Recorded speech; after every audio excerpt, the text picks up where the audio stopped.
আজি আপোনালোকৰ কাৰণে লৈ আহিছোঁ এটা হাৰ্ট শ্বেপৰ কেক আৰু কেকটো কেনেকুৱা লাগিছে আপোনালোকে জনাবলৈ মোক নাপাহৰিব। আৰু এইটো দেখিছেনে একদম হাৰ্ট এটা বনাই আছোঁ দেই। আৰু ইয়াত মই ব্যৱহাৰ কৰিছোঁ পাইনাপল ফ্লেভাৰ, কাৰণ পাইনাপল ফ্লেভাৰ মোৰ প্ৰিয়।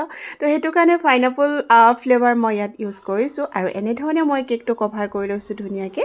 আৰু আপোনালোকে বাৰু হাৰ্ট শ্বেপৰ কেকবিলাক ভাল পায়নে? আৰু এইটো মই বনাই আছোঁ এজন বিশেষ ব্যক্তিৰ কাৰণে বনাই আছিলোঁ, তো সেইটোৱে ভাবিলোঁ আপোনালোকৰ লগতো শ্বেয়াৰ কৰোঁ। আৰু এইফালে দেখিছেনে এনেধৰণে ফুল বনাইছোঁ, মানে ফ্লাৱাৰ বনাইছোঁ। যিহেতু ইয়াত মই আৰ্টিফিচিয়েল ফ্লাৱাৰ ব্যৱহাৰ কৰা নাই, যিহেতু নিজে বনোৱা ফ্লাৱাৰ মই ইয়াত ব্যৱহাৰ কৰিছোঁ, তো ভাবিলোঁ আপোনালোকৰ লগত শ্বেয়াৰ কৰোঁ। আৰু আপোনালোকৰ কেকটো কেনেকুৱা লাগিছে মোক শেষত জনাবলৈ কিন্তু নাপাহৰিব দেই। মই ইয়াত ৰেড ৰ'জ দুপা ইউজ কৰিছোঁ আৰু লগতে এপাহ পিংক কালাৰ ফ্লাৱাৰ ইউজ কৰিম, মানে টোটেল 3পাহ।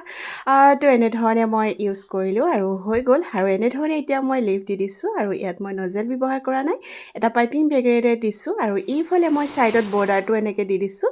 তো কেনেকুৱা লাগিছে কেকটো, মৰম লাগিছেনে নাই আপোনালোকে মোক জনাব দেই। আৰু তো বহুত মৰমত বনোৱা কেকটো, সেইটো কাৰণে ভাবিলোঁ আপোনালোকৰ লগত শ্বেয়াৰ কৰোঁ। তো আজিলৈ আহোঁ, বাই। ভাল পালে লাইক কমেণ্ট শ্বেয়াৰ।